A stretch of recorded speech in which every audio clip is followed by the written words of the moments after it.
Just make this ready.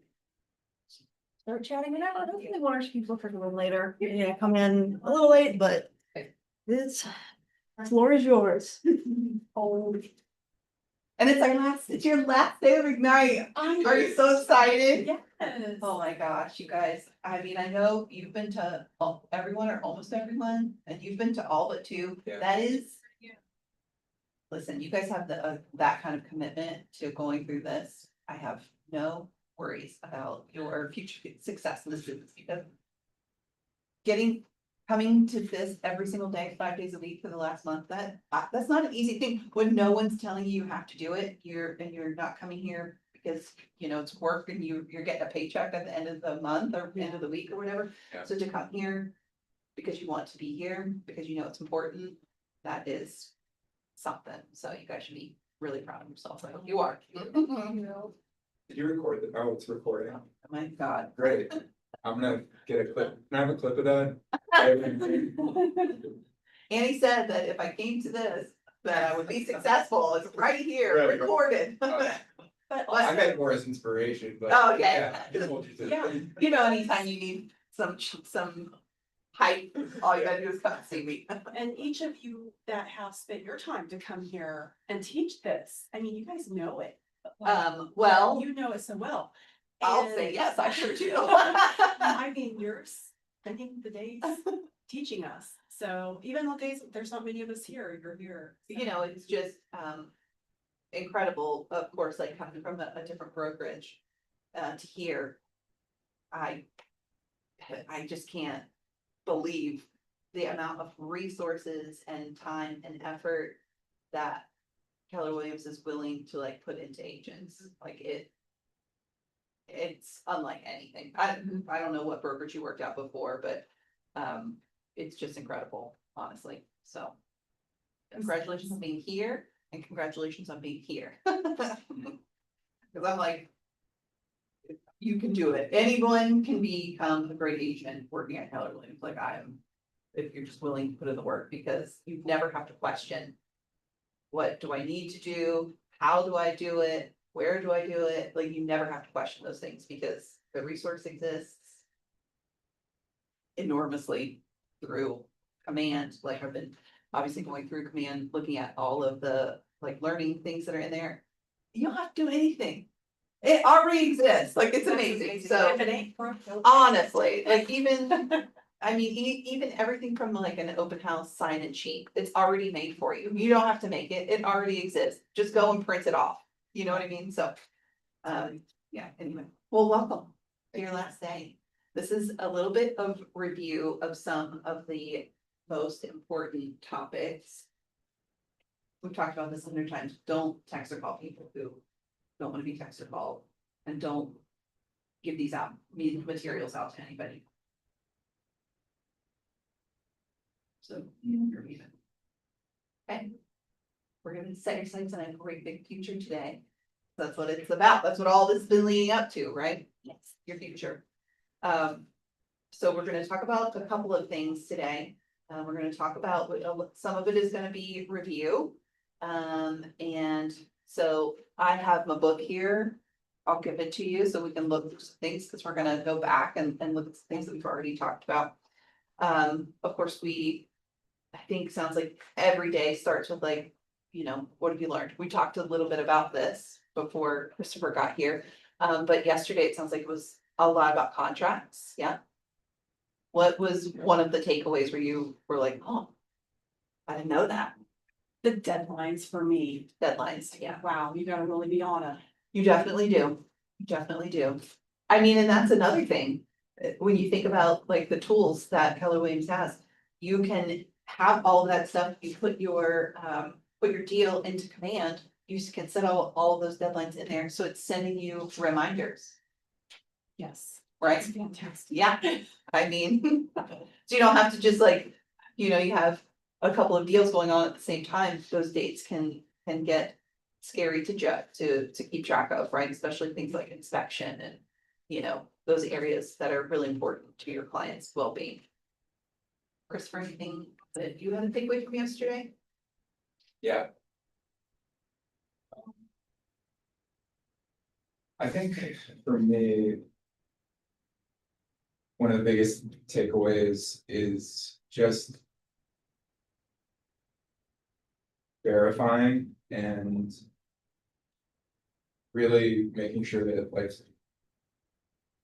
That things are in writing and just over communicating. Mhm. I think as far as the timelines go. I think it's really helpful to know all the spots where a deal might fall through and to really, in the contract at least, like make sure that you understand each section well, you Yeah. know, and understand not only what it means, but how to use it a little bit. Yeah, absolutely. I mean, the contract is what we do. Like, that contract is our job. It's how you protect yourself, it's how you protect the brokerage, it's how you protect your clients. Everything happens through that. That is the vehicle through which the whole thing happens. It's how you get paid. It's all the things. So knowing that contract backward and forward is. If you take anything away from anything, it is that, right? Because we don't ever practice on our customers, right? We never practice on our clients, and you have to be able to sit across from someone, you know, your buyer's purchase contract, you have to be able to sit across and read this thing upside down, right? So that when you're going through it with them, you know what each section says. Now, you know, of course, it's helpful. A lot of it is like legal stuff, very boring to read. You know, if you use AI, you can plug the whole contract in and ask it to break it down for you in like a friendly layman's terms, one or two sentences. That could be a really helpful way to learn the contract. And practice it, script it, so that you can say, you know, this section means this, right? This big section for earnest money is long, right? It's a big paragraph. You're obviously not gonna read this to your clients, but you want to be able to explain what all of this means to them. So, yeah. It's a good way to do it. Good way to practice. Yes, final day. So we're gonna close out the whole thing. We're gonna look back a little bit and we're gonna talk a lot about finances because this is another area that we forget about, we forget to plan for. So we're gonna talk about it in terms of planning, and we're also gonna talk about it in terms of how does it help you live your big life? So. Smart money. Smart money. I really like this quote. When I was going through this material, reading it, figuring out what we were gonna learn about today, I really like this quote. How you think matters and how you think in the beginning really matters. Mindset is important in all aspects of your life. Especially in real estate. Your big why. That's how this like kind of feeds back into it. So, for instance, yesterday, I woke up yesterday just like tired. Do you guys ever have like days where you're just like tired? Like you slept well, but it was cold and I was just like, oh, all I wanted to do was like stay in bed with like a book and snacks and just like, I just did not want to leave the house yesterday. But I have a goal and a purpose and a reason why I'm doing it. And so you have to keep those things in your mind all the time, because there are days where you are gonna doubt your abilities. I mean, I'm 11 years, I still have those feelings all the time. Where you're gonna doubt your ability, where you're gonna be disappointed. Sometimes things fall apart, sometimes they fall apart at the last minute, and it is very disappointing. Or, you know, someone in your family is gonna choose to work with another agent and it's painful and it hurts, you know what I mean? So you're gonna have days where you feel disappointed. You're gonna have days where you're scared to do something, to pick up the phone and to call someone, you know, to make those SOI calls and all the things that we know that we need to do. There is like fear involved in it. I don't think anybody, any agent you would ask would tell you that there's not some element of fear in it until you get over it. But what you want to try to remember is you're in control. I think that's what this is saying. Right? How you think matters. How you think in the beginning really matters. You're in control of all those feelings. We forget when you're in it, it doesn't feel like you're in control, but you are in control. How are you guys feeling like in terms of your mindset today after going through this? You feel probably overwhelmed? I do feel overwhelmed, because there was a lot of information, but I feel also comforted in knowing that at least I saw a lot of the groundwork. Mhm, And I know where I can go back and, well, I can go back and look over all of it, mhm. and I know what I need to build on. Let me just say that. Yeah. So I know next month, I'm gonna like target. I love that. areas. We're gonna talk about learning and how to set yourself up for kind of like, as an agent, you really have to adopt the mindset of like, you're a lifelong learner now, like you never stop.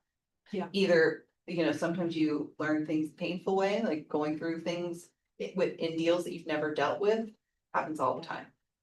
Happens all the time. Last year I had a client, we got halfway through her closing and we found out that she had a personal lien. I have never even heard of a personal, I didn't even know that was a thing.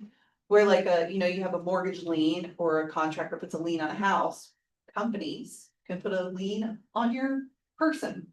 Like if there's a bill that you didn't pay, they can literally put the lien on you. And it doesn't show up on a credit report. It only shows up through a title search.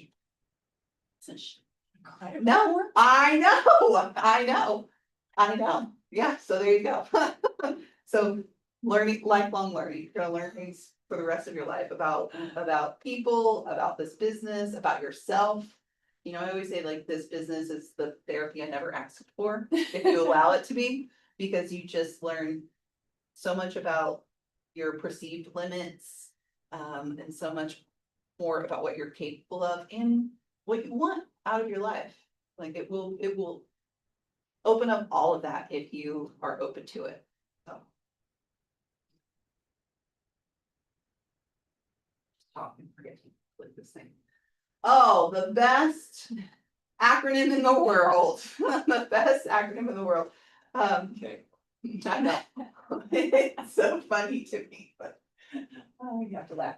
What I like about this though, is that it's a belief system. Like it's not just an acronym, it's a belief system that we, working at Keller Williams, that we should adopt. And when I say belief system, around your life and deals, right? You're like, hi. Think about it as like, when you go into a belief that I'm gonna get to a win-win, right? I believe, obviously, I believe that you have integrity in the business. So when I first saw it, I was thinking about it more of like a checklist, I think, but really it's a belief system. It's a belief system that will allow you to help more clients and help the clients that you already have at a higher level. If you adopt this as your belief system. Do you guys agree? Did you already think about it like this, or did you have it, were we thinking about it like being like a checklist of? I do see it as a belief system, like, when I first looked into Keller Williams, I got on the website. And the first thing I found was culture, that was the first thing I looked into, and I saw that, and I was like, oh, this is the place. Right? I'm going to go there and, talk. I mean, Yeah. because of that. Yeah, right, it's ridiculous. Yes, yes. And if I can tack on to that, I would say. I think it's easy to come up with a list of concepts that you can tack to your company. But I think what's important is how you build out the systems that fulfill those. Because if you don't really have those, it's just lip service.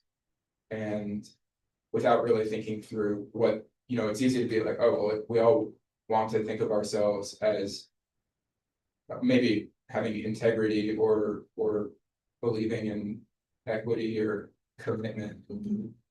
But really thinking about, what does that look like in different scenarios, and how do I break that down into a set of actions that I complete, every day, or like, how do I check to make sure that I'm aligned with Yeah. those? And I think building out a system for yourself and for the company is vital to actually creating that culture. Yeah, I love that. It's almost like you can think of this, let's say you're working on, I don't know, putting together a client appreciation, whatever. I think this is great framework to think about it within and ask yourself, is this a win-win for me and for the people who are gonna attend? Am I doing it the right way that's accessible to everyone?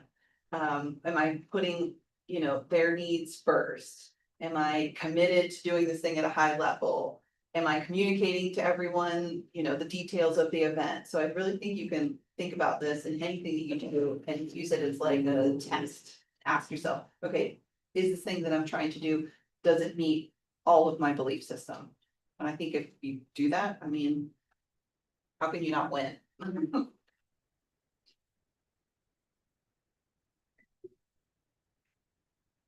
So we talked, I think it was like day 2, maybe, about your value proposition. I think it's in section 4. It's where you can read all my dumb notes. Yeah, because I love those. Oh, okay.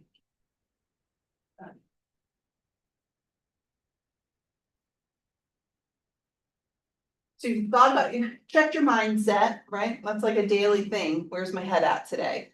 Is it in a good place? Great. Is it not in a good place? Okay, what can I do in this moment to like put me into the right mindset?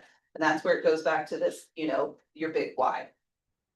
But let's talk about your value proposition. So you've spent now a week going through this. We did this in the very beginning. Now you've spent, a month going through all the things, learning all the things that are in the program.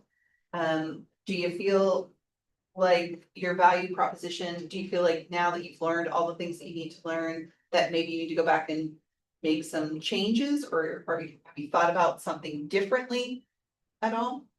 Like when it comes to your value proposition?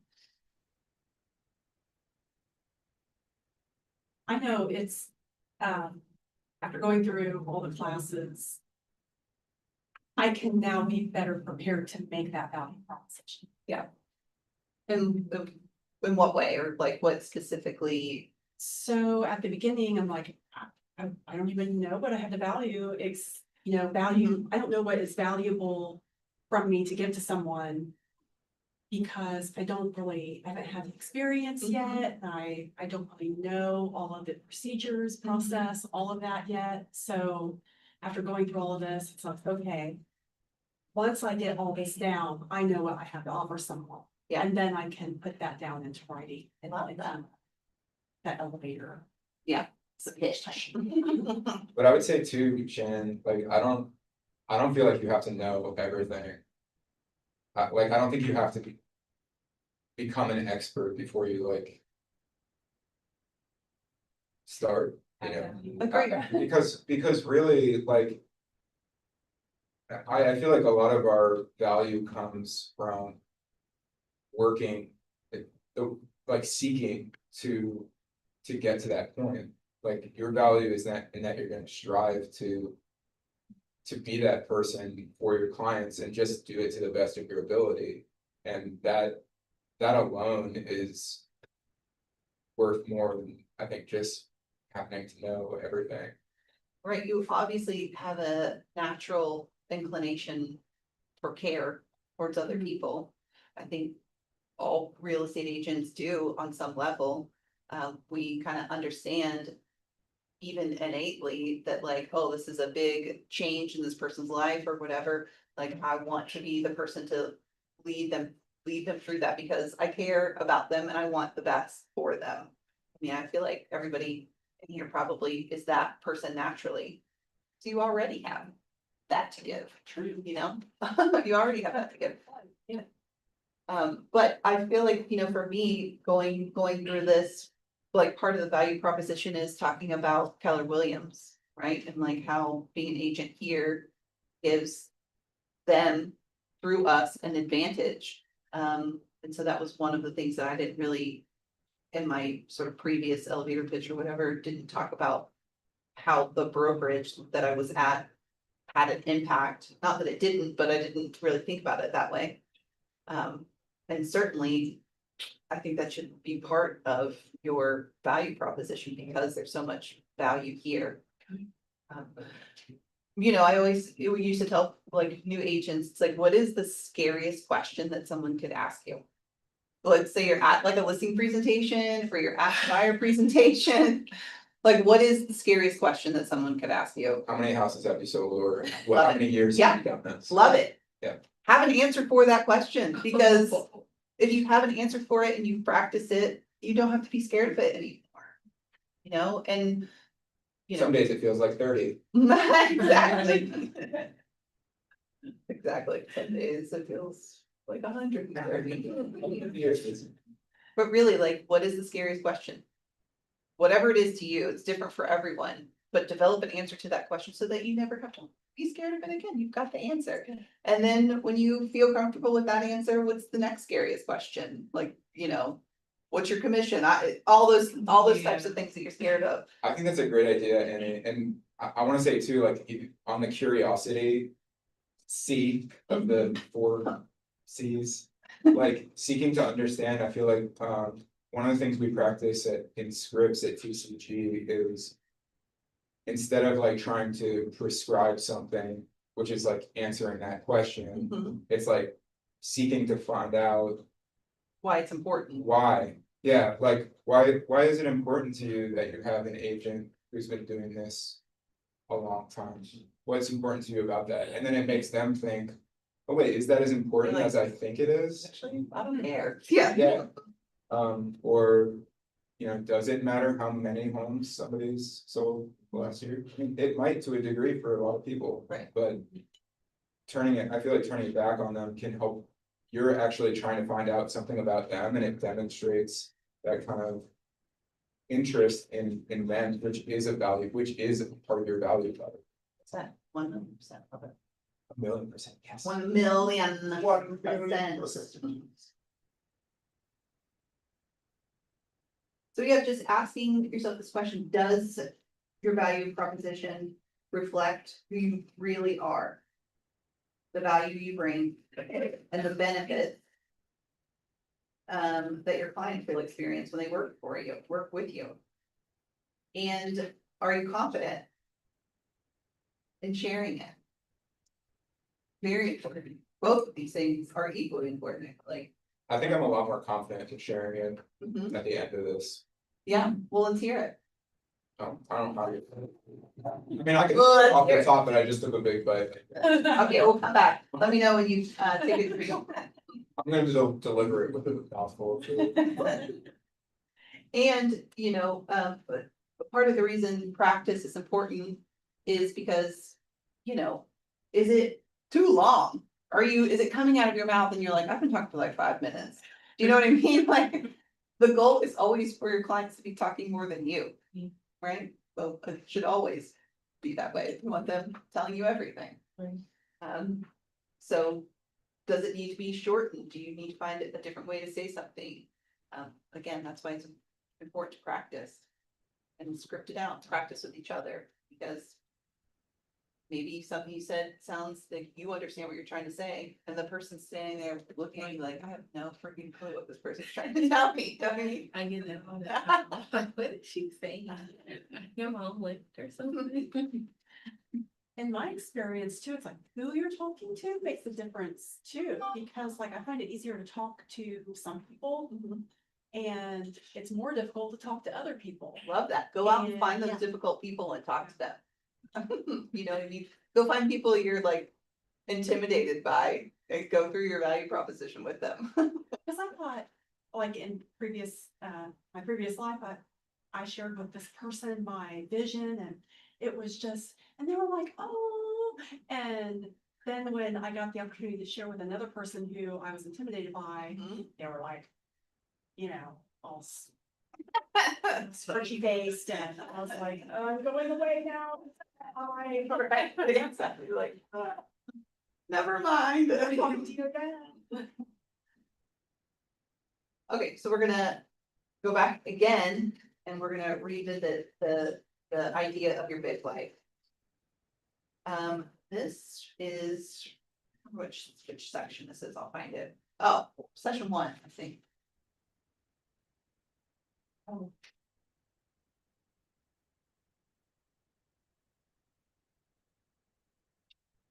You have to have a vision for what you want for your life. And that vision has to be clear. And the more clear it is, the easier developing all the things that you want to do. Again, sort of like the 4 Ys 3 PCs is a framework. Everything you do should be able to pass through the framework of what you want for your life, of your big life, and does it meet that criteria? Is it going to help you get there for whatever it is for you? Yes. I'm raising my hand. like Please a raise your student. hands. I just wanted to ask, like, provoke this question. I think when I've talked to you about this, Annie, about the what was it, vision? Mhm. I feel like the vision is, and I don't know how it's framed in the book or anything, but I guess one of the things that I've been thinking about is that the vision is different than like just having a big goal. Because Agreed. like a big goal is somebody being like, I wanna make $100,000 this year, or I wanna make, I wanna Agreed. own I wanna own 12 properties or something. But those are like pretty external motivators. And I think one of the things in talking to you that's been really helpful for me is thinking about what's your vision of like your day-to-day life and how you're feeling Mhm. day to day? Because it's like thinking about hiking, like I want to climb a mountain, and it's like, well, if you just focus on getting to the top and you haven't enjoyed your hike the whole time you're doing it, and then when you get there, it doesn't feel as fulfilling as living and enjoying it and just experiencing it day to day. So I think that to me is more what I think you've taught me about thinking about a vision is more. Yeah, I mean, you have this reason and purpose, right? Your why. That is like your purpose for doing it. That can be anything that's important to you because you want to, like, I'll tell you, this is so dumb, but I'm gonna tell you guys anyway. And this is for real, so I'm not making this up. Really, like my big why is I want to retire my husband. Because when I tell you how much easier my life would run if I had a house husband to just like my life would run so much easier if I just had a house husband who could, run my life and then I could just focus on work. And he would really love it too, and he would be very good at it. He would be so good at it. He already like keeps me from falling off the edge most of the time. If he could just do that full time, listen, I'll be unstoppable. Yeah. Unstoppable. So really, when I think about it, like that's my kind of big why.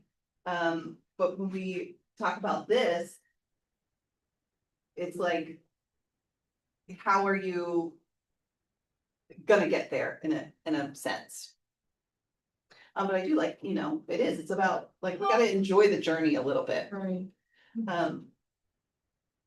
So one of the things that I would kind of encourage you guys to think about when we're talking about your big life is almost create like an avatar for yourself. Like, who is this person in the future? Who is future 3L? What is her name? Do you know what I mean? Like, give that future part of you a name. Like, my friends used to tease me when I first got to this business. They would call me, I know, of course they did. They would call me the Bibble, and BIBL, which stood for big important business lady. Cause I'd be like, I'm on the phone, I'm like, okay, big important business lady, whatever. So, but here's the idea of it. Like, who is she? Like, what kind of car does she drive? What does her day-to-day look like? Like, where does she go on vacation? Like, all of these things, like, create this avatar person who is your future self. And do it for them, right? Like, you know how much easier it is to do things for other people than it is to do things for yourself? We talked about, like, why does a sandwich taste better when someone else makes it for you? I don't know. I know, right? Even a bag of chips. Even a bag of chips, like whatever it is, it just tastes better with someone. And it's so much easier for us in our life to do something for someone else when we wouldn't do it for ourselves. Yeah. Why is that? I don't know. And if someone knows why, let me know. So when you get up in the morning and you have that like tired day, or you have this, 10 things left on your daily checklist that you want to get done, like do it for that person, like name them. I have a friend, his name is Future Tony, that's his avatar, like, he's like, oh, I gotta do the dishes, I don't wanna do it, he's like, oh, I gotta do it for Future Tony. He's taking care of Future Tony. I love that idea, I'm telling you, it really does make things easier sometimes when you're thinking about doing it for someone else. I've Yeah. never heard that before, Oh. okay, sorry. No, I was just gonna add to that, something that. I think like one of the things, and I think they talk about this in like the Millionaire Real Estate Agent podcast too, is like. I think when they were like writing that book, they consulted like another book where somebody interviewed people who were like dying or were at the end of their lives, right? And like what their regrets were, and the biggest sort of regret is like that they lived somebody else's life. And so I feel like what's powerful about that is really envisioning like what is important to you, or that ideal future version of you who's not going to look back and have a lot of regrets. Not like envision like this totally other person exactly. So I mean, it's like, imagine someone you love in your life. Who do you love the most, Brielle? I already know the answer to this question. this is being recorded. Now the answer to this question. Who do you love the most? My baby. Your baby, right? So imagine if all of your daily activities, you knew sort of exactly what to do to give him the best possible life. And someone gave you a checklist and said, if you just do all of these things, like he will have the most amazing life. Wouldn't you do this? Mhm. Absolutely. Mhm. Like nothing could hold you back from doing those things. Correct. Correct. Mhm. That's what I'm asking you guys to create. Create that for yourself. Take care of your future Brielle. That is my big why. Yeah. So. Absolutely. What does future Brielle like? What? Tell me. Explain her to me. Oh. Oh, I just yes, wanna- we do. We've talked about it. Come I on. want to be like, I'm not really into like all the flashy things. I just want to be like financially stable so that I don't have to worry about, making something back or something like that. So just being like financially stable and able to provide the life for my child that I had when I was younger and give them more. So Yeah. and to take care of my family too. So yeah. I wrote down here, next to this quote, so. Next to this quote, so one thing all high achievers have in common, so they're working for this big why. Big why is about having purpose, mission, or a need that in turn gives you focus. When we talk about goals or we're talking about all these things, it always seems to me that regardless of the goal, we all are essentially talking about the same thing. And I think that thing is like freedom, right? Freedom in our life, freedom from, financial worries, but even like freedom from financial worries, that is just giving you freedom in your life to do what you want to do. Have you thought about that? Like, if you think about what your own goal is, or, your big why you're doing this, does it also lead you guys to like essentially just more freedom in your life? That's the major thing, oh, yes. Yeah. What would that look like? Like, what would that look like for you, Shannon? So being able to take a block of time, hit it hard at the computer or laptop, whatever, and focus on what I need to do there, and then being like, okay, my eyes and my brain need to take a break, I'm gonna go paint a picture, or do some photography, or do something creative, Fun. and, or just go spend some time with my family and not get bogged down at a desk all Yeah. day. Or Yeah. trapped inside an office atmosphere, Right. sterile air, sterile, walls, color, just get out and breathe and get color and life. And like, can you feel that, like when the freedom of that, like when you think about it, can you like imagine what that feels like? Like, really, can you like feel it in your body? Can you imagine it? I really can, because when I left here one day, this week, I was like, I just need to go to Hobby Lobby. And I was like, you cannot do that. You have things to do. And I was like, I can do that. I'm an adult and I'm free. So I was arguing with myself, the old way and the new way. It's like, what am I gonna do? So it took me like 3 days, but I finally made it. I Taught love it. myself into going to I Hobby love Lobby. I think it's important that you hold on to that feeling, like Brielle, can you imagine just having the financial freedom to do all the things that you just talked about? Yeah. Like, can you feel what that, like, imagine what that feels like? I wake up feeling like that every day, actually. Love it. Because I just never had I don't know, I've always wanted to be my own boss. I even told my dad when I first turned 16, I was like, I don't want a job. This is not for me. Like, I don't like waking up and being on somebody's time. Mhm. I don't know. I was just always been that kid. So Yeah, just, so why would be somebody else not be my own boss? So, but it's like, I understand I do have to start somewhere. So that's where that came into play. But yeah. what about you, Christopher? What about Like, what does that feel like to you? freedom? Yeah,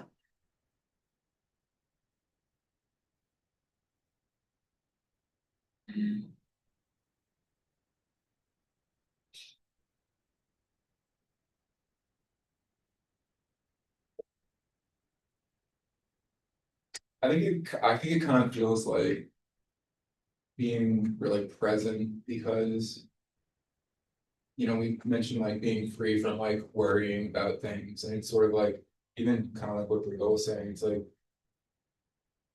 you're not necessarily cutting ties to other things, but there are fewer things that holding you down. I mean, I think that not like I feel like entire freedom. I wrote down like purpose under that too, because I think that purpose and like meaning and connection are another piece of like that are important, and those are about being like tied to other people and think and I don't know, I guess to me it means like being able to engage with the world that in a way where you're not having to where you're doing it on your own terms, I guess. More of a mental thing. yeah, Yeah, because like I said, just clocking in and out like something that you don't even want to do. Like right after you I gotta go to work, and I'm like, oh my goodness. I really don't even want to go. So, like mentally have freedom. Mhm. So, Yeah. It's just like be able to open your mind to whatever wants to happen on that day. Like, I feel like that's how we're all meant to live, but but sometimes I just want to leave at 12 o'clock and just go sit on the beach somewhere. Like, sometimes you want to leave at 12 o'clock and go to Hobby Lobby, you yeah, know? things like that. So I'll go to the beach with you, right? I know, right? I could go for a few. Well, I'm for sure. Let's do it. I'm going on a 7-day cruise in like a month. Are you? Yes. Amazing. And taking my Already baby. jealous. So we think about our big why, big because you're after extraordinary results. Living a free life is an extraordinary life. And why? Because it's the reason that you're gonna wake up every day and do it. Obviously, it should be important to you. It's what gets you out of bed. It's what brings you the energy and focus. It's like the turbocharger, right? That's why you got all those beautiful pictures of the cutest baby I've ever seen in my life. Like I would need no other motivation. Oh my God, he's so cute. Yeah. One and done, trust me. Annie, can I interrupt again? Yeah. So, No, I love it. Please interrupt.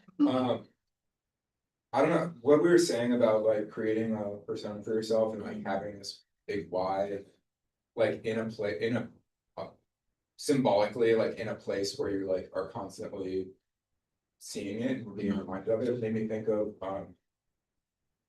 I don't even remember, the story I heard about, I think it was like there's a young woman who wanted to become a doctor, and so she took like a stock photo of a doctor and like put her face on it, and then like made it her screen, like her background, her wallpaper on her computer, so she was always seeing it. And like, it was easier to envision that. She was like, okay, well, this, like, she's tired of studying, but like, you know, seeing that future and be like, okay, like, this is why I'm doing it every time. Right, gotta It's do it like, for it's Dr. Venerable, gotta do it for Dr. Greathouse, you Yeah. know? Vision boards, cause I know a lot of people usually do that before the new year, so I know that's a really big thing, like vision boards. Yeah, I think, when we have like a whole, We did a class on it a while back that was. like a well workshop attended. around all that, I feel like Yeah. that's all you guys doing. Can always do it again. I mean, that's it. If you guys see when they have the ALC all meeting, when you guys can come and make suggestions to all the committees on what you want to see happen. But I'm on education, so I can bring that up that maybe a vision board class. I did miss it too. It was just, they had it on a day that I just wasn't available, but. And that's always a good one. Yeah. Right, I love those. Education just doesn't have to be training. It can be more mindset, really. But also when you're thinking about your big why, think about like, you know, what causes out in the world are important to you. I mean, incorporate those things. Is there, you know, a group you wanna give, you know, a certain amount of money to? I just wrote down generosity. Yeah, When you. absolutely. You know, I give a lot of money to, there are two causes. One of them is, called like Girls Period Project. That's to help with buy period products for young girls, you know, who don't have access to them. That's an important cause to me because, you know, it should be. And then Heart in Cincinnati, the animal care.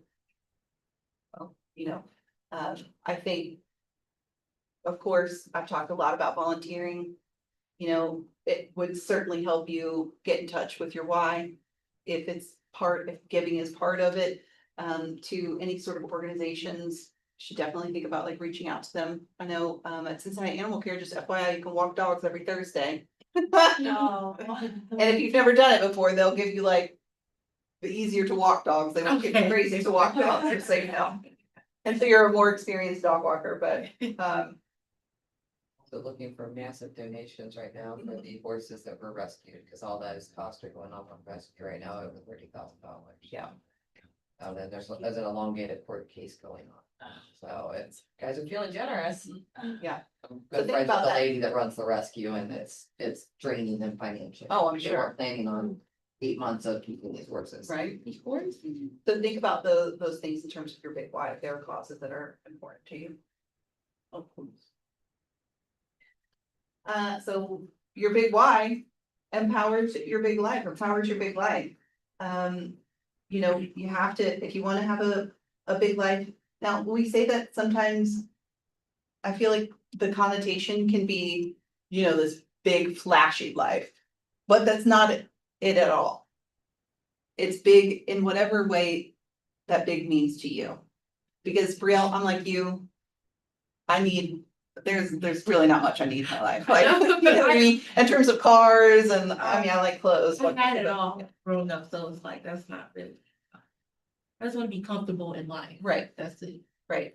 So when we say big life, I don't want anyone to mean that means that you have to live like this great big Kardashian style life, because Yeah. that's not it. It's big in whatever way is big to you. Oh, I got a big thing that Oh. I wanna be able to like just go get like a nice like sushi or something anytime I want. See what Without, I mean? without feeling guilty, like Right, I'm a big spender. yeah. Yeah. Love that. I remember I one don't time, feel guilty about sushi because I can't make it. I feel more guilty when I go out to eat and I eat something I know I can make. Make it at home. I That's can't make true. sushi. Yeah, So so I'm trying to give you guys information. I remember, Hey, That's one thing I don't know. are we getting sushi Right. after this and going to get pina coladas at the beach? Oh my That's what I'm God. hearing. Yeah, sounds good to me. Alright. Twist my arm. pina coladas there. One time I bought, like a margarita machine, you know, those like margarita. You know, I Yeah. get you. Yeah, so listen, I had some like Kohl's cash and I was like, oh, this is what I'm buying. And for a month straight, Matt and I made pina coladas like every night. When I tell you I gained 10 pounds, because I was like, I couldn't get enough. I couldn't, it's like my hyper focus for a full 30 days. Sugar and salt. I know, worth it every single time. Skinny syrup sells a syrup that tastes just like pina colada with no sugar. Oh my God, it's like sunshine, it's like sunshine. I had For to today. That's a margarita machine, it's fine. All right, well, let's talk about money. It's going to. If these Money. families going, I'll do it. And more specifically, being money smart. Being money smart. So does anyone in here just love accounting?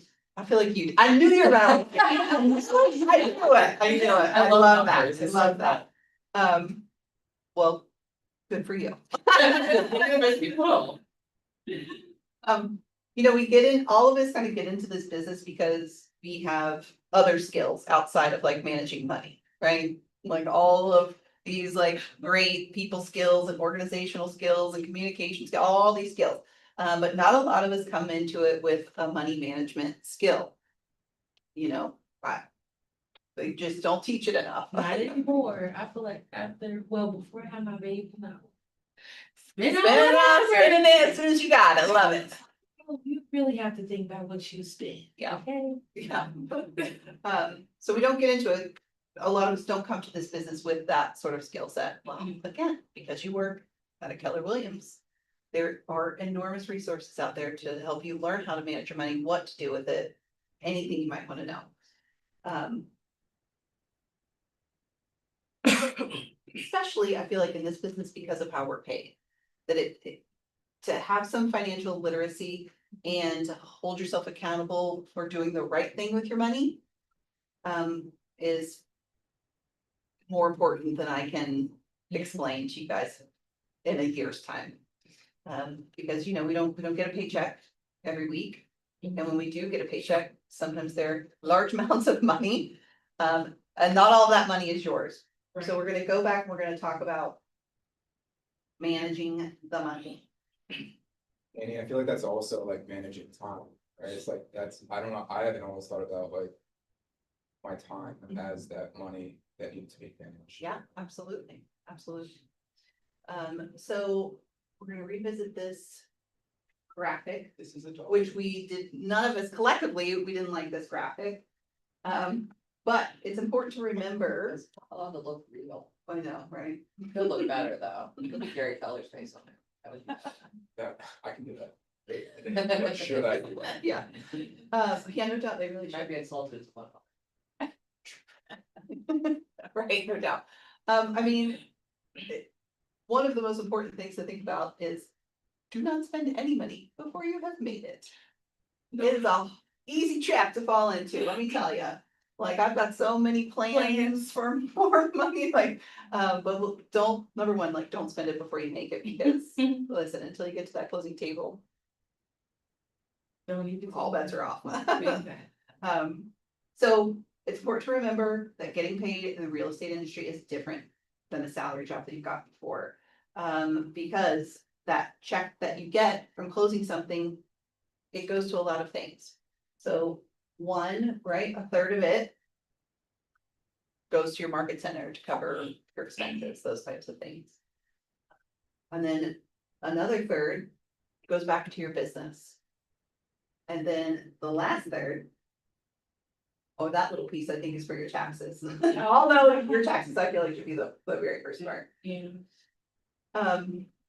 Financially sound or unsound? And I did want to tell you guys, because I have a note in here. Oops. Gosh. You went way far, didn't we? There we go. That, you can go it through command, there's a course called Profitability. Age of Financials. That I would encourage you to go through. Money, just like any other thing in this business. Or anything you want to achieve in life is about habits. And so putting the right habits into place around your money right now, before you even make any. Is the best advice that I can give you. I'll tell you, 100% did not do this my first year in real estate. And then what did I have to do? I had to pay a giant tax bill with money that I didn't have. So don't be like me. In your first year, your first deals, like really put some forethought into this so that you don't end up, having to pay a tax bill with money that you don't have. So this is an example. So there's two different scenarios here. Of a closed transaction. For an agent. So this commission, the $9,000 commission, that's how much the check is. Does this agent get that full $9,000? No, they do not. So in this example here, Jessica, that's what they've called her. Jessica gets checked for $5,700, right? Paid to the order of Jessica Campbell. So of that $5,600, what does she do with it? In the, let's see. Personal bank account and Jessica's wallet. It's the same thing. Exactly. You can see in the financially unsound, she doesn't have a savings account, she doesn't have a tax savings account. What should she do with it? Taxes first. Taxes first. Have any of you set up a separate bank account just to put your tax money in? Have you know that's a thing? I'm not gonna ask you because I know you have. In the past, there's. Well, there is a PNC at the end of the street. PNC has a virtual wallet that has a checking account, a reserve account, and a growth account, so short-term savings and long-term savings. There you It is go. great for business planning. Now, I would suggest that you put your tax money into an account that you cannot get to.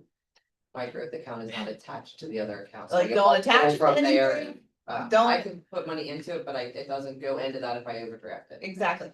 Make it someplace where you would have to go physically to and withdraw the money across town. That's my problem, like, if I can transfer, I can transfer. That's what I'm saying. Like maybe it's like a little credit union or something. Put it in a place that you have to physically drive to get it. Because you don't wanna see it. Now, the great thing, again, about being at Keller Williams, you can set up all of these different bank accounts so that when you get your commission check, it'll just go where it needs to go. You don't have to do anything. It just disappears into the account, right? So when you turn in a commission check and you're getting paid, they can put it right where it needs to go. So you don't have to take it anywhere, do anything or transfer it. It's the best. There's a PNC right here. Go today. Set up the tax account, just do it, because if you don't do it. When I tell you, you'll be sorry that you did, like, this is like a warning, we're teaching, but this is a warning, do it. So what should she do? She should save, now in this example, they're asking her to save 40%. So of her commission, that was $5,760. In this scenario, they have her saving 40%. I'm not gonna tell you Isn't what. that 30? I'm not gonna tell you what percent, cause I'm not a CPA. So I just- consult. I say 30, There's a lot of different theories on what it should be, and a lot of it's gonna be what bracket are you falling into? I say 30%, We're a dual income family, so we fall into a much higher tax bracket. so I say 30%. If that's what you wanna save, great, I would say nothing less than 30%.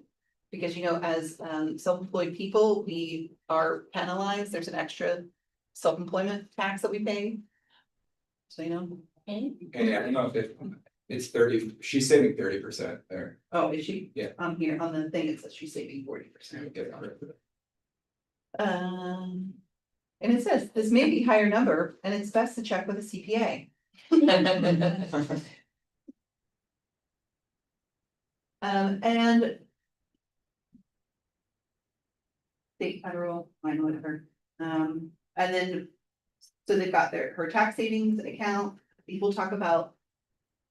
Business expenses here in a little bit, you can see Jessica's wallet, from her $9,000 commission, Jessica's wallet ends up with $2,400. Oh, I messed up. Yeah, I was talking about the business bank, the personal bank. Oh, got it. 30%, got it, not the personal, sorry, got it. the tax is 40. I feel like, I've heard this quote now over the last 2.5 weeks, like 10 or 12 times. But I like it, right? Because money is good for the good that it can do. Developing a positive relationship with money has been a adult learning path for me. And I think, for me, because I grew up with nothing, I don't think I was ever able to develop a healthy relationship with money because I didn't have any, like growing up and through all that time. And so then when I became an adult and I was like, I had adult money, we had a not so great relationship with it because it was fun to spend, because I had never had that opportunity. So developing a good relationship with money, for me at least, I'm sure it'll be an ongoing trial and error. But I like this quote because money is not the end goal, like we just talked about. Money is the tool through which you can attain the freedom to go to Hobby Lobby, the freedom to take off and go to the beach, the freedom to live your life on your terms. It is just a tool. It doesn't even exist. It is a series of zeros and ones. The only meaning that it has is the meaning that you give it. It means everything to you. You know, be rough, and will lead you to make poor decisions, both in your business and otherwise. Another reason to remember your big why and your purpose for doing this, so. Back one slide for a second. Are you over there doing that? It's, Peter does a really good class on management. I think they call it business management, like a personal, I can't remember, but it's when he's in town, we'll do that on occasion. Yes. I It's really really highly recommend it. I learn something new every time, so. I mean, I think It's the same information, but it's, you know, you should you're have applying it. essentially four accounts, right? 4 bank accounts. You have your bank account for you, you have your tax account, you have your investment account, and I think a savings account. I'd have to look at it I'd have to again. look at it It's- again. Yeah, I'd have to look we're at it. working towards it. I would be happy if you all just have a tax account.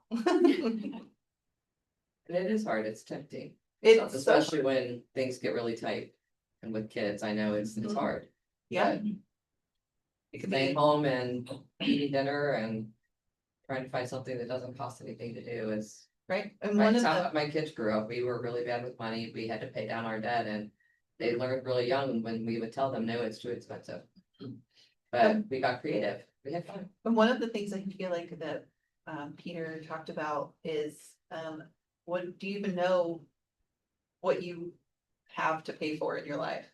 Meaning, you know, your mortgage, your car payment, oops, all the things that your bills essentially that you pay for on a monthly basis. Do you even know what that number is? So most people know those, it's the how much do you spend on food, how much do you spend on entertainment, how much do you spend on just stuff? Yeah, Most people have no idea, they're extremely underestimating what they're spending, yeah, for sure. yeah. But knowing what your starting point is, you know, even coming into this business as a new agent, people are like, oh, well, I wanna make $100,000. It's like, okay, well, how much of that, we'll talk about this, how much of that is actual profit, right? Because you have your, you know, you have two different rules here, right? You have, your income minus your expenses. That's what your profit is, not the $9,000 check. That's not your income. My current income is 5770, but that's also sort of not her profit, right? Because that we have to take all of your savings out of that. Are you good with your math there? Thank you. Okay. So the flow of money, income, what goes in, expenses, what goes out, what's left is your profit. So you can always think about like, you know, your yearly goal, if you have a goal to make that $100,000. You should think about it more in terms of profit. What do I want in my bank account at the end of the year that is profit? You can't know that until you know what your expenses are. Can't know that until you know for sure roundabout estimate of like what's going out. So when we talk about like the differences between income and profit,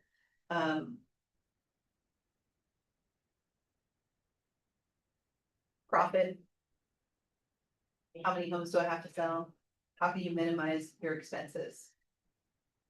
Do you guys, on TCG, do you guys have like an estimated sort of marketing budget per transaction? It really depends on what you're gonna do, because some of it's already paid for, so it's like, what are you? That you really gotta figure it out, like, on what you're gonna spend. I don't spend a ton on marketing. Yeah. I will be, but I don't, but we do have certain things that we like tell people to do, like, if you're gonna do a postcard campaign.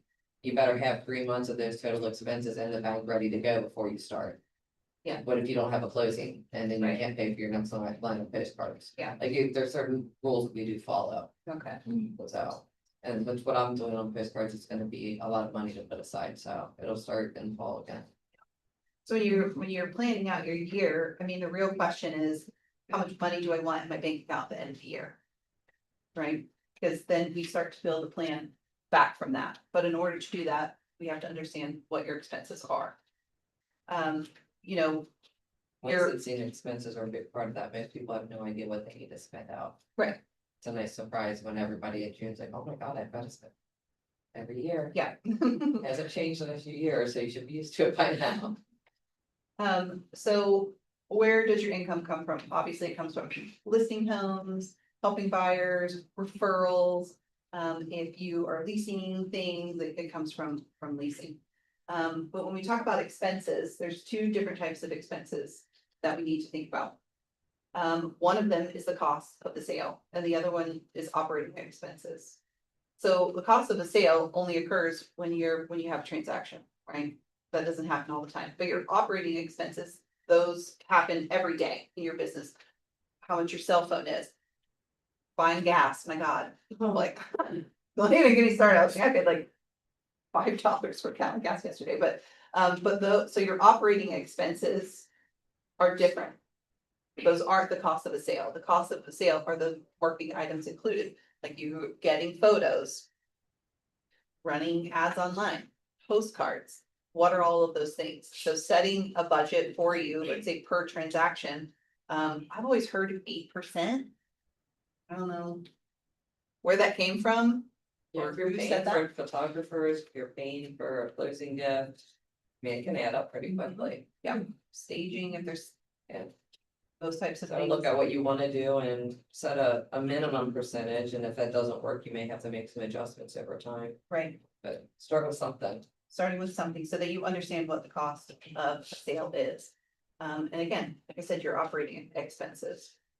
Two different things, so, but it's important to understand the cost of being in business too with the market center, right? And in Command, you can go in, you can look at your goals, you can actually, you know, if you set a monetary goal, let's say it's $100,000, it'll take you through the economic model. And then it'll spit out for you how many closings that you need to have, and even from there, it'll tell you how many contacts you need to have in your database. Like it will spit all that stuff out for you. It's amazing. It's amazing. I will show you. And really, that's where you start to build your GPS. You need to know how many and at what average price, those kinds of things. So one, important to understand the cost of being in business with the market center. The cost of sales are the company dollar. You know, what we're paying Keller Williams to be part of this amazing group and have more resources than anyone could ever put together or imagine. But then again, your operating expenses, so all of those things that you will incur whether you sell a single home or not. Those things exist. But just to be clear, if you don't have any transactions, there is no cost of sale, right? So, but you always have operating expenses.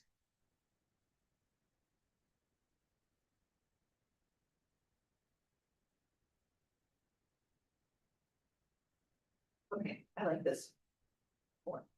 So best practices for keeping your money right.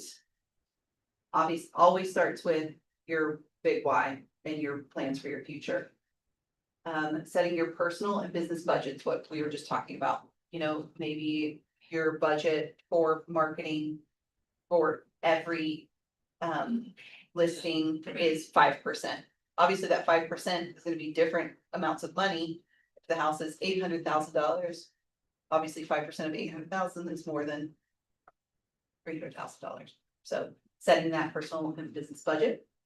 Open additional bank accounts. I'd also tell you, maybe this was the fourth, to have a business expense account. So it's always coming out of the same account, right? You have a budget for that, it's in that account, you've got your little debit card attached to that account, that you're paying for photos with, whatever, would definitely make doing your taxes easier. For sure, make doing your Don't taxes. intermix the accounts. Mhm. Don't use that business account to stop in and get, well, I guess gas could be a business expense, but don't use it to go out to lunch with your friends. Yeah. Or call those friends clients. No. Yes. There's ways of making that a business meeting, but. You can download and use this MREA chart accounts. I actually have used this. I've been using it for my taxes for years. I didn't realize where it came from. Essentially, it is like a list of things to keep track of for your taxes, expenses and those types of things. Yes, download accounting software or hire a CPA. I'm not gonna have an opinion on that because if you wanna do your own taxes, have at it. I'm not doing it. Right. I'm not doing it. There's software you can use that will do the work that you're gonna give to your accountant too. We use something called Every Dollar, and let's say we can categorize everything and it pulls in all of our bank accounts, so. Love it. Yeah, so you can, yeah, but I don't do text. so. Yeah, no, doing that. Set a date to calculate and pay your estimated taxes. So some people pay their taxes quarterly. It's a good practice. It feels less sad. You know, if you're writing small checks to the government 4 times a year versus, you know, writing them one big sad check at the end of the year.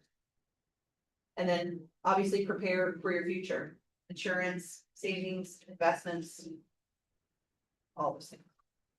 And you know, here's the thing, like, this is a great opportunity if we're talking about like, you know, reaching out to your circle of influence. You know, this is a great way for you to make that phone call, calling someone and be like, hey, do you know a good CPA? Or, you know, asking for those referrals for these types of connections. So you're like, well, what am I gonna talk to this person about? Call them and ask them for some referrals for these. Keep in mind, your tax person is not necessarily a CPA or an accountant, so like if you need the different services, they're not financial advisors. So Right. Hey, do you have a financial don't advisor? intermix those too much, because they're not gonna give you as thorough of advice. So think about the team of people that you might need for keeping your money right. And who can you call to ask for referrals? Think and act the way you want before you earn it. Average does, good is as good does, and great is as great does. What you do is who you become. Doesn't mean go out and buy an expensive car to drive to all your showing. It's not. Put it out there, like there's a funny thing about, they interviewed a group of agents that didn't sell anything the year before, it was. And they all had a white Mercedes. Yeah, that one of them, I said, I have to do what I wanna be, so I went out and bought that Mercedes and, it was, she had one sale deal. Exactly. So, wish I could find, I shared it with a couple people, I'll have to find it, and it was hilarious. Right. But again, like so if we go back to this idea of your future self avatar, how do they think? How does the big important business lady think? how does she act in her life? And just role play her. You know what I mean? Cosplay the big important business lady. How does she think? What does she do in her day? Can't wait to be here. I mean, in order to have a smart money business. You gotta have money, right? Like you don't come into this business intending to just be average. I know that I can. All four of you sitting here are not in this business because you just wanna be like an average human being. I feel like it's too hard. It's too hard to like just come here and wanna be average. You expect to make great money, to do great things. Right? You believe that you can and know that you will. Oh, gosh. We're really gonna revisit this, because I'm like, it's so much math, when command can just do it for you, honestly.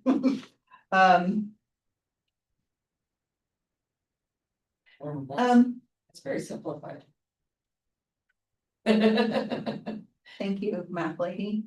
Big important math lady. Oh, exactly, but you know, you put together in section one, you set an income goal for yourself.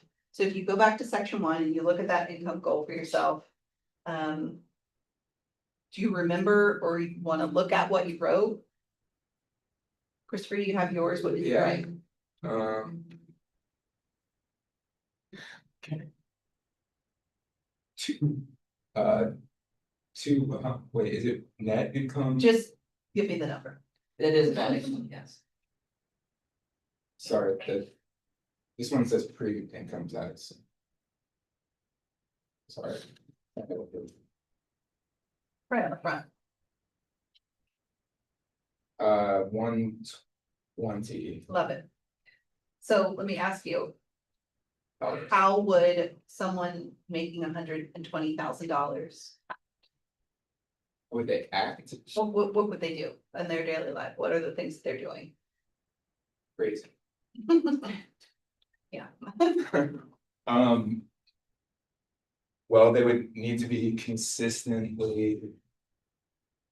I mean, they would have to have a lot of systems in place and have a lot of great time management, and they would need to be consistently doing the parts of business that are related to buying and selling, but also continuing to do lead generation at a high level.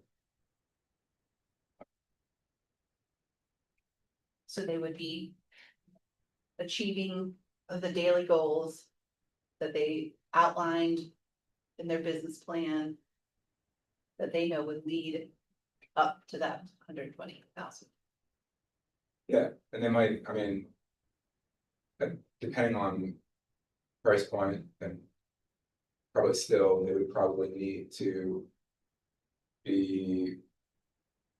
They might need to delegate some things. And what did you write down? Remember? Well, I was thinking more along the lines of attitude, Mhm. like wake up and be ready to go. Love it. And if it means like fixing your hair, washing your face, making your makeup on, get dressed. Be dressed and be ready to go meet people, just look like you're gonna work. Yeah, and you know what they say. You wanna be seen, you gotta show up. Actually, a bold law, win the morning, win the day. One of the bold laws. Oh, okay. That's one of my favorite too. So I have a bad morning and it's really hard to think of work. So we're not gonna go through the man to show you how to get paid. When you're ready to get paid, let me know and I'll tell you. Ready? And our success systems. Love this. I mean. I love a good checklist. I just want someone to tell me what to do and I will go and execute it at the highest level I possibly can. That's what. This is about, success systems. Accountability. Yay. Listen, accountability sometimes feels like punishment. It's not, it's love. Right? You have someone who's holding you accountable. It's because you've asked them to and they love you enough to do it. Because it is sometimes as painful to hold someone accountable as it is to be accountable to things. I call it devotion, Devotion. which I really like. Why is it important? Listen, it keeps your mindset focused and positive. It's always gonna remind you of why. It should challenge you and make you uncomfortable at times. You know, a main component of this career is being okay with being uncomfortable. If you could just let things be uncomfortable. Let it flow through you. You'll have whatever success that you want, because most of what we do are things that you've never done before. And it feels really uncomfortable, and that's okay. I feel like, does anyone come into this job not feeling uncomfortable? I would challenge you to ask any agent at this company. If they still feel uncomfortable at times, if they did in the beginning, they're all gonna say yes. Because it is just the job. Your job is to put yourself in uncomfortable times because you don't know what you're doing and you don't feel confident about it. It's okay. It's the only way through it is through it. But it is one of our 6 personal perspectives. Be accountable. And also, because you're at Keller Williams, there's like a million ways that you can be held accountable, for your goals. You can have a partner, you have a coach, right? Well, it's gonna be my job is to keep you guys accountable for whatever goals you set, right? They're not my goals, they're your goals. So I will love you enough to hold you accountable for them and call you out when you are not. In a loving way. You'll have my old coaching people used to call me Sour Patch Kid. Because first they're sour and then they're sweet.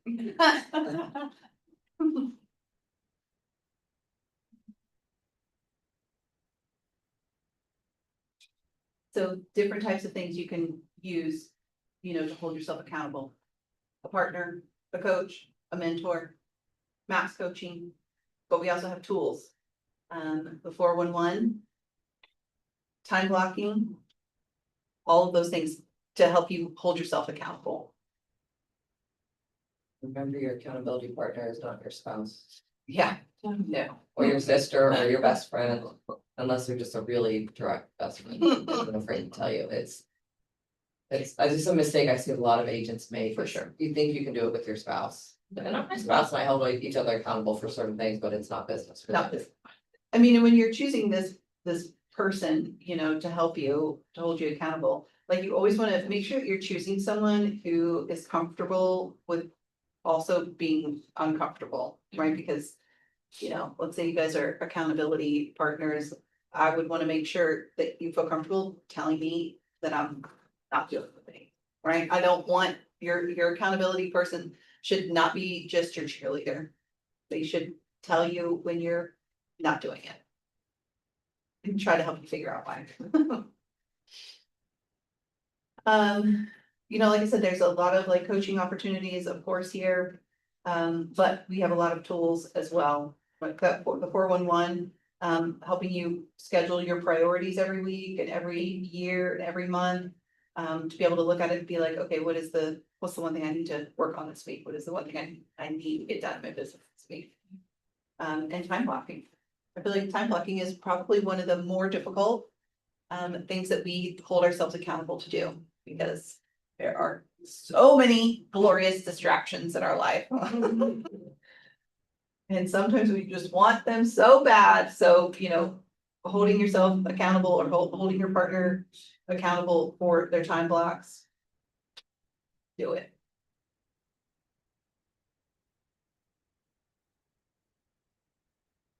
Oh, I like this part. This is plan for learning. Do you guys think that you're gonna stop learning after this is over? Probably just beginning. Every single day. Actually, the third pina colada, yeah. Me today. I would really encourage you to make becoming or being a learning-based person, part of your action plan, part of your, 411, your GPS, your time block. And that can be in so many forms. If it's just listening to a podcast every day, if it's, reading a small amount, like I only hold myself accountable to read 10 pages every day of a nonfiction book. If I could read fiction for like 12 hours straight, knock it up. But I'll tell you, I did it for a year and I read like 50 books, just 10 pages at a time. You know how long that 10 pages? I know. You know how long that 10 pages takes? Like 15 minutes. Do I not have 15 minutes of my life to devote to like learning something? Of course I do, but it's just about, maybe 10 pages is too much for you. Maybe you only have the mental capacity and time or whatever to read 5 pages. Doesn't matter.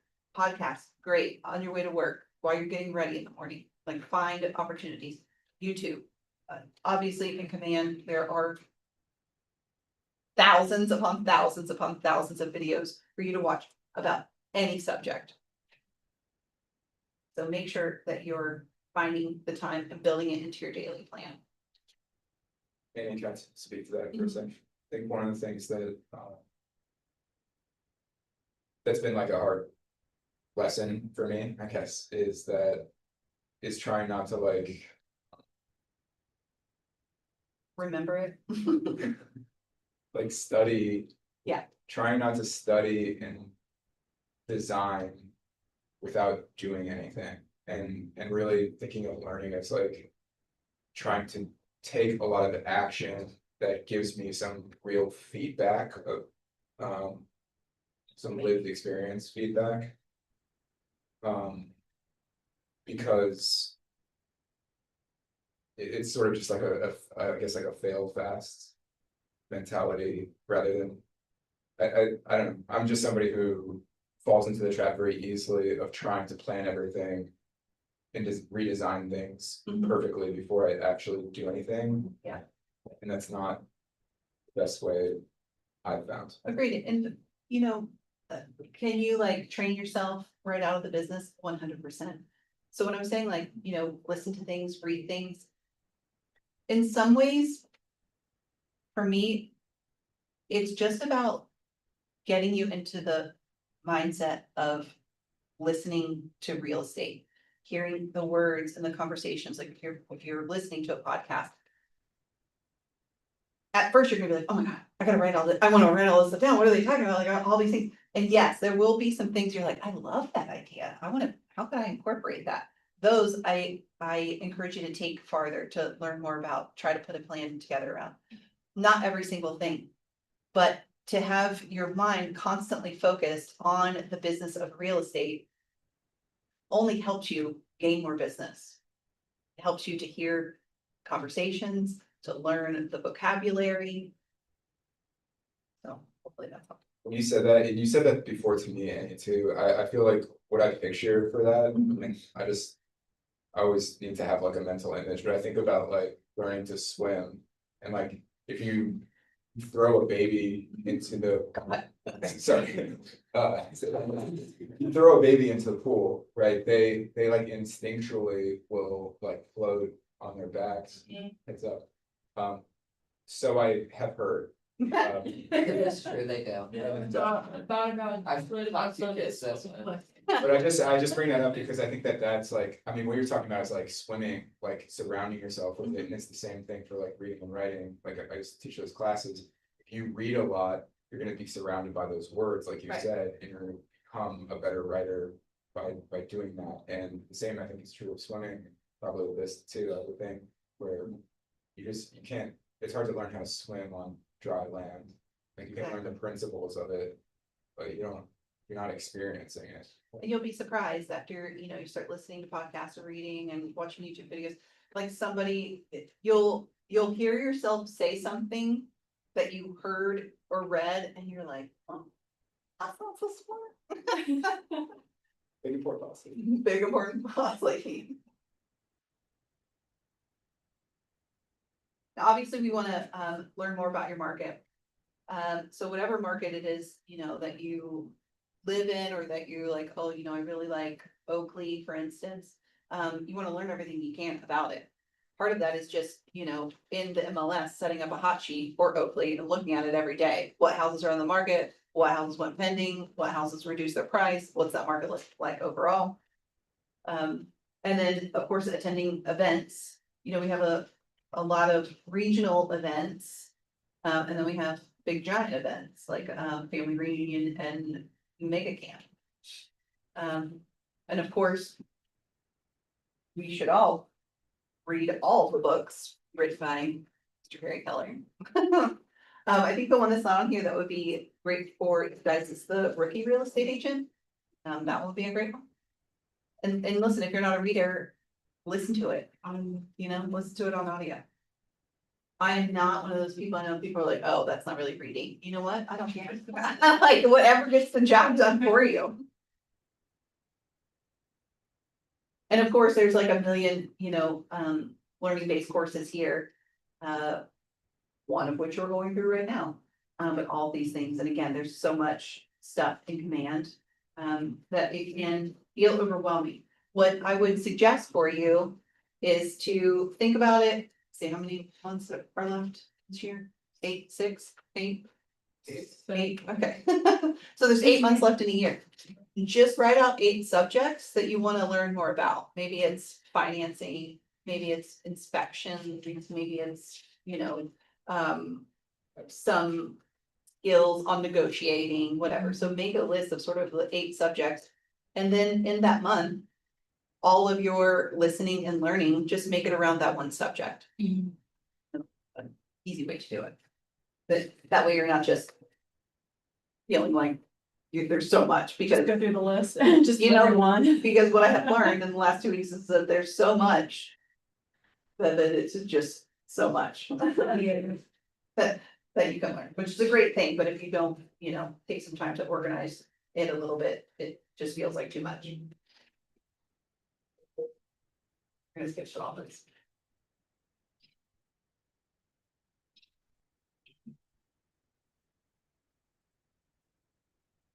Okay, the mission. I love this mission. Specifically, I love the lives worth living, experiences worth giving, and legacies worth leaving. Like, that feels so powerful to me. Doesn't that just feel like you just wanna be like, yes, that's what I'm here for. What a like great and concise mission for agents, you know, to come here and to work, but also just in general. You know, lives worth living, that's what we all want, right? Like experiencing the experiences worth giving and sharing with people.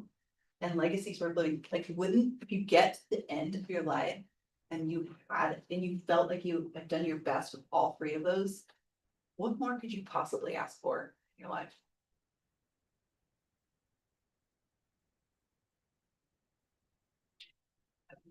This part, get real about your situation and get right about what you're doing. Bring a greater sense of clarity, priority, and focus to your work. So how do you do that? Through your mission. Think about the business of Keller Williams and all the things that we do and have and help agents with. And look at it through the lens of that, right? Bring a greater sense of clarity, priority, and focus. You see all 3 of those things in that to build careers worth having, businesses worth owning, lives worth living, experiences, and legacies. It is perfectly clear. The priorities are right there, and it's so focused.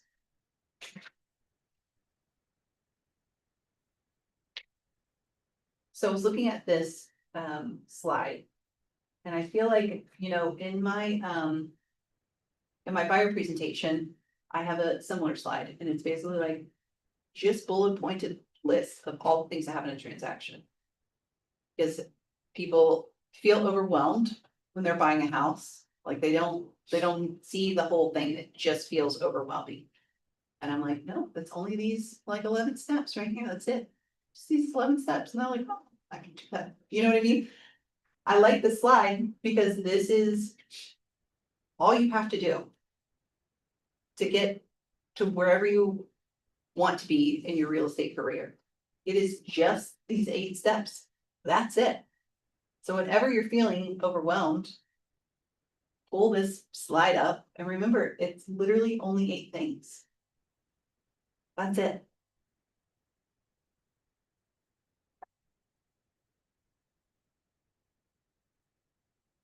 Let's just be it. Yes. That's it. Congratulations on making it through Ignite. It was good, thank you. What are you gonna do? We're gonna see each other at 9:30 in the morning. Oh, wait, you're gonna come in. And we're gonna work on your business and practice scripts and. Instead of this, I'm gonna put this up into actual work. Take it from being theory to something real and concrete. I've got my fingerprints in. Okay. Just waiting, I'll take my exam as soon as possible. Ready to go. Ready to go. The timing worked out pretty good though, because like I was here April 1st to meet Kelly, Mhm. and then these classes started that next week. So Perfect I was timing. like, see, what everything's been prepared. Perfect time.